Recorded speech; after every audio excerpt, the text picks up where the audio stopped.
Ir-relazzjoni bejn it-turiżmu u traffiku importanti mhux biss għal Malta iżda l-bqija tal-pajjiżi Ewropej. Hemm bżonn ta' strateġija għal pjanijiet lokali li jolqtu kemm l-aktar destinazzjonijiet popolari fl-Ewropa kif ukoll il-familji.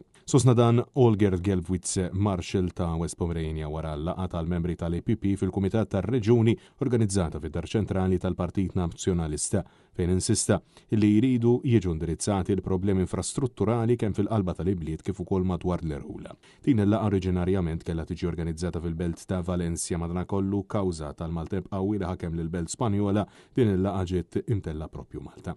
Matul il-konferenza tal-aħbarijiet ix-xenu Minister tat-Turiżmu Mario De Marco spjega li n-numri rekord tat-turiżmu li ilna narawhom għal dawn l-aħħar 15-il sena mhux biss ġabu l-vantaġġi iżda anke żvantaġġi kif saq illi mingħajr pjan kif iwassal għal xkil qawwi liċ-ċittadin.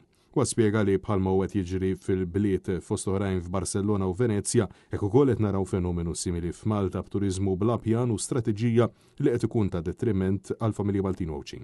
Saħaq kif pajjiżna għal kull ċittadin qed ikollna 7 turisti u għalhekk għandna bżonn ta' marketing strategy ġdida fejn niddeċiedu lejn liema profil ta' turisti l-pajjiż għandu jmur. Indirizza l-konferenza l-President tar-Reġjun tal-Lvant Anthony Kirkhope li spjega li dan il-mudell li qed jiġi propost tal-lokalitajiet Maltin jista' jservi ta' eżempju għall-ibliet oħra Ewropej. Jekk nistgħu nużaw dak il-konklużjoni li ġi maqbula fuqhom u napplikawhom għal Malta, nistgħu nservu ta' mudell li mbagħad jista' dawk il-benefiċċju li jittieħed minn dal-modell jiġi trasportat f'pajjiżi oħra daw. Ġifieri il-preżenza ta' barranin u kienna barranin meta tinsemmu presidenti ta' reġuni, partikolarment f'inħawi kbar bħall-Italja, Polonja, Rumanija daw, qed nitkellmu fuq gvernijiet biex ngħidulhom hekk li ta' ċerta portata. U insista li turiżmu għal uħud li jgħixu f'lokalitajiet bħal San Ġiljano ta' Sliema kif ikun ta' xi ħaġa li darrashom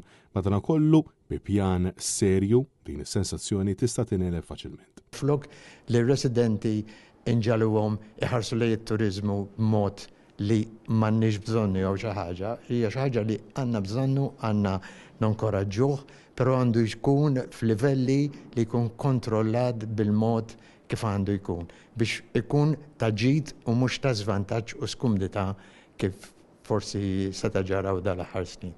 Jiġifieri irid isir ippjanar, irid ikollna il-mezzi l-għodda biex aħna nagħmlu ċerta studji. Francesco Catani għal Net News.